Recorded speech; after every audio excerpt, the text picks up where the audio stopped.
started, they asked me how I felt about what was said about me on another platform from some other people. You know, that's something. I'm not a troublemaker. Jim will be out of business after August 3rd, so I'm practicing the weatherman. As you can see, I'm in Harlem, New York. What up, Harlem? I love y'all, you know, but my shit don't go that fast, okay? But anyway, I just want to say, after August 3rd, I'm going to be the new weatherman. If I ain't going to be it, Kiss is going to fill in, or we're going to have to do this shit together. But August 3rd, after August 3rd, no more weatherman from Capo. It's over. All you got to do is pull up here. You want to join me? Pull up and join me. You know what I'm saying? Pull right up here and you can join me. I'm on live. Yeah, talk that shit. Yeah. We're here, baby. Pull up. Know what's up? 211, never here. Know what's up? Yeah. You know what I mean? We're here, baby. J1 pulling up. He went home. You know, after the gym, he want to go get fleet. All you got to do is pull up. 211, never here.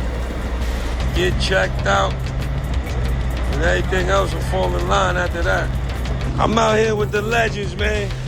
You know what I mean? Man, you right. see it, man. OG Prince, man, one of the most solid individuals ever touched the universe. Right. We keep it solid, we keep it real, original over here, 100%. You see who pulls up? The real ones. And we keeping it solid. That's all we do over here. No extra bullshit. If you ain't coming on that type of time, stay where you at. Get your prostate checked, get you a juice. Juice is for life. This moment right here, it became one of the coldest reality checks hip-hop has ever witnessed. When Jadakiss and Styles P cooked Jim Jones live on air, it wasn't just funny, it was a full-on massacre. The Harlem rapper tried to save face after that Dipset versus Locks Verzu showdown, but what started as light banter quickly turned into a lyrical ambush. The entire culture was cracking up, reminded once again why the Locks still hold New York in a chokehold of respect that nobody else can duplicate. Let's take it back to that historic night. Dipset versus the Locks on Verzus. On paper, it sounded like Harlem Flash versus Yonkers Grit. Style versus skill. Fans were hyped, expecting one of the greatest New York rap battles ever. But the moment those mics turned on, things got ugly fast. The Locks didn't show up for nostalgia. They showed up for war.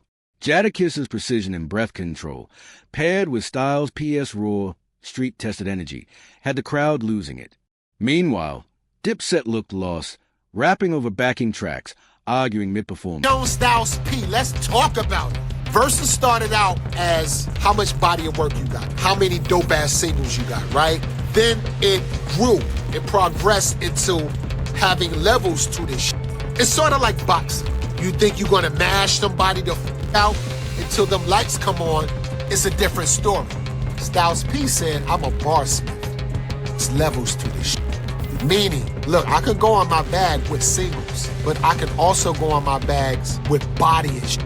As far as freestyles. Can Jim Jones do that? Maybe he can. Have people seen Jim Jones do that? No, they haven't. Because like I said, once you get under them bright lights, like a boxer, it's a different story. And depending more on diamonds and memories and real bars. The real turning point came when Jadakiss dropped that "Who Shot Ya" freestyle. That was the moment he took full control of the night. The second he said, "We in New York, man, this is real rap," the crowd lost their minds. You could literally see Jim Jones's confidence drain out of him right there on stage. Dipset tried to fight back with their hit records, but it didn't matter. The Locks had already outclassed him in front of the entire world. And when the smoke cleared, Jim did what is known for, tried to talk his way out of the loss. A few days later, he pulled up on a radio show, trying to flip the script, saying, "We wasn't prepared like them. They rehearsed. We just came to have fun." But nobody was buying it, not the fans, and definitely not Jadakiss and Styles P, who called in live while Jim was still talking. That's when it went from bad to legendary. Jadakiss hopped on the line and said, "Ain't no excuses. Bro, you got cooked. We came to work. You all came to pose." The studio froze for a second before bursting into laughter. Even the host couldn't hold it in. Then Styles P added, Your Harlem dudes had matching outfits but forgot the lyrics. And that was it. Everyone lost it. Everyone except Jim.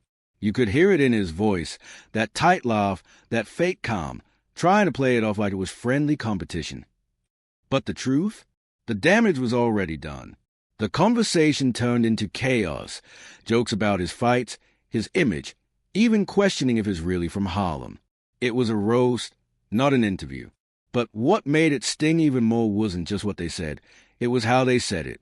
Jadakiss and Styles didn't come at him like enemies. They came like older brothers, cool and confident, reminding him he'd been caught slipping, calm, surgical, and merciless. Then came the line that broke the internet. Jadakiss hit him with, "Y'all thought this was a fashion show. We thought it was hip-hop." That bar alone turned into a cultural earthquake, memes, remixes, and reactions everywhere.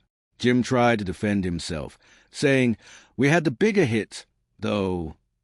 But Styles P shut that down instantly. You can't out-hit bars, bro. You can't dress your way out of defeat. Ice cold. Every time Jim spoke, the Locks doubled down, not for clout, but for the culture. It wasn't just a rap moment anymore.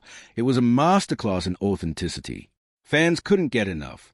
The internet flooded with comments like, "Jim got humbled twice, once on stage and once on radio, and Dipset made New York look soft.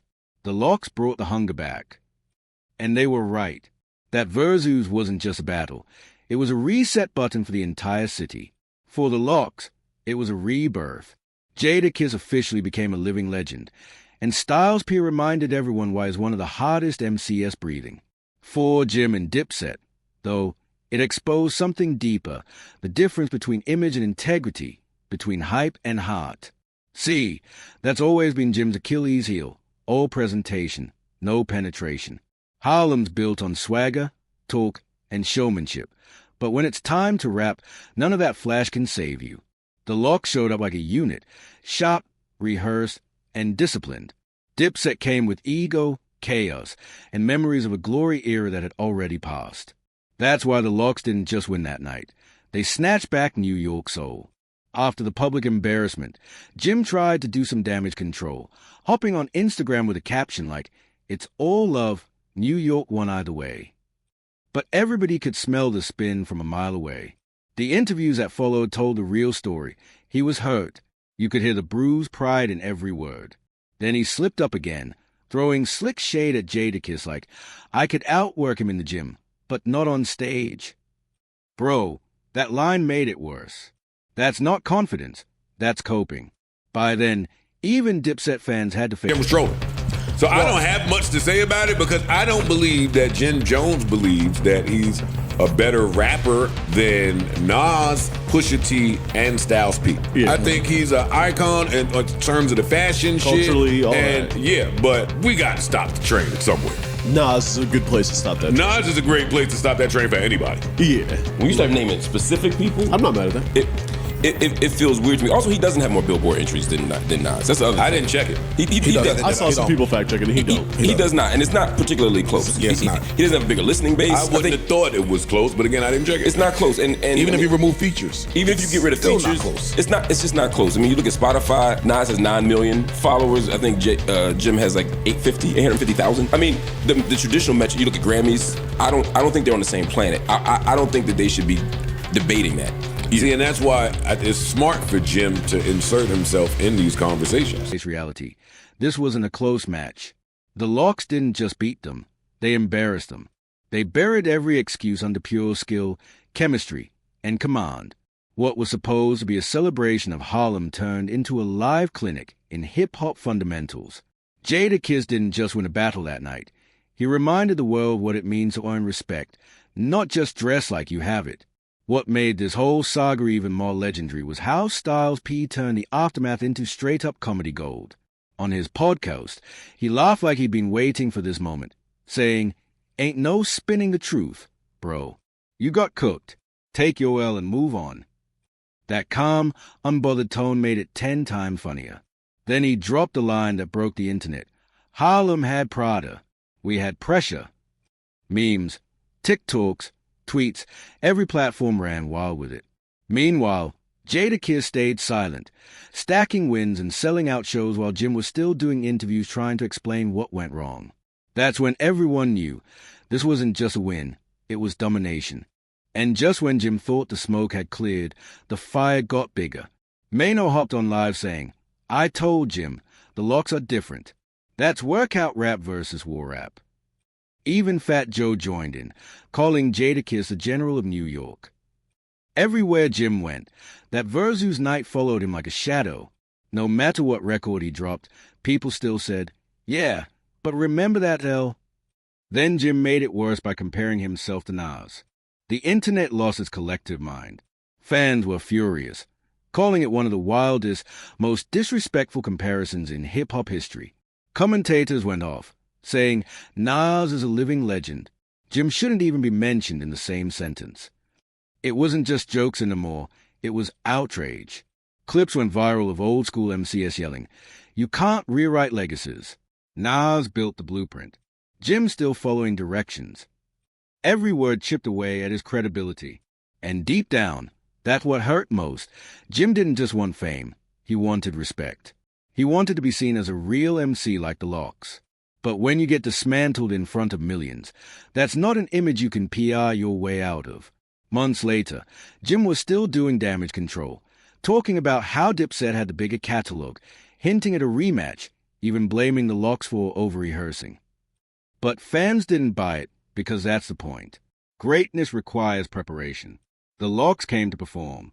Dipset came to pose. That's a difference between craftsmen and clout chasers, between rap royalty and rap cosplay. And no Instagram caption could change that reality. What made it even crazy is how the moment never died. Every few months, that battle resurfaces, and the internet goes right back to roasting Jim. New fans who weren't even outside during Dipset's prime now call Jadakiss and Styles P legends, while Jim gets memed into oblivion. That's how deep this humiliation ran. It crossed generations. The irony?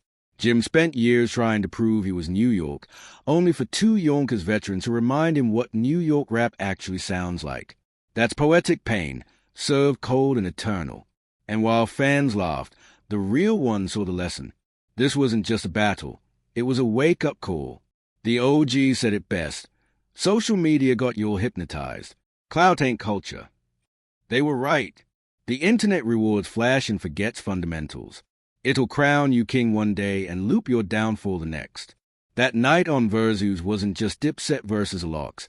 It was hype versus heritage. And when the smoke cleared, only one side stood tall. When you really break it down, what went down between Jim Jones and the Locks was way bigger than just rap drama. It was a cultural correction. Jadakiss and Styles P didn't just humble Jim. They exposed a whole mindset that's been watering down hip-hop for years. This new way that thinks designer clothes and social media followers matter more than delivery, breath control, and pure bars. So when Jadakiss backed, "You're rapping over your own vocals," it wasn't just a diss, it was a reality check. A message straight from the streets that real rap still requires real work. It felt like old New York finally stood up and smacked new New York awake. After that night, you could see a shift in Jim.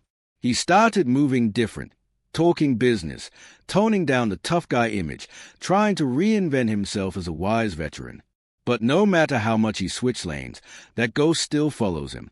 Every time he pops slick online or tries to flex his success, somebody in the comments brings it right back. But what about the Locks? That night became his permanent watermark. Jadakiss and Styles didn't have to bury him. They just told the truth. And in hip-hop, truth is the sharpest weapon there is. Because here's the thing, you can't fake chemistry. You can't fake breath control. And you definitely can't fake legacy. That's what separates the greats from the gimmicks. The Locks didn't just win a battle. They walked out as the protectors of hip-hop soul. Meanwhile, Jim had to face the one reality money and fashion can't buy: respect. You can be dripped out in Prada, but if you're MIC game week, the real ones will call you out every time. So yeah, the disrespect was loud, but the lesson was louder. Jadakiss and Styles P didn't just roast Jim Jones, they restored order. They reminded everyone that bars still matter, discipline still matters, and skill still matters. That night wasn't just about humiliation. It was about elevation. The Locks didn't just win. They rebalanced the culture. And Jim, whether he likes it or not, he'll always be remembered as a man who got humbled by the masters of New York rap.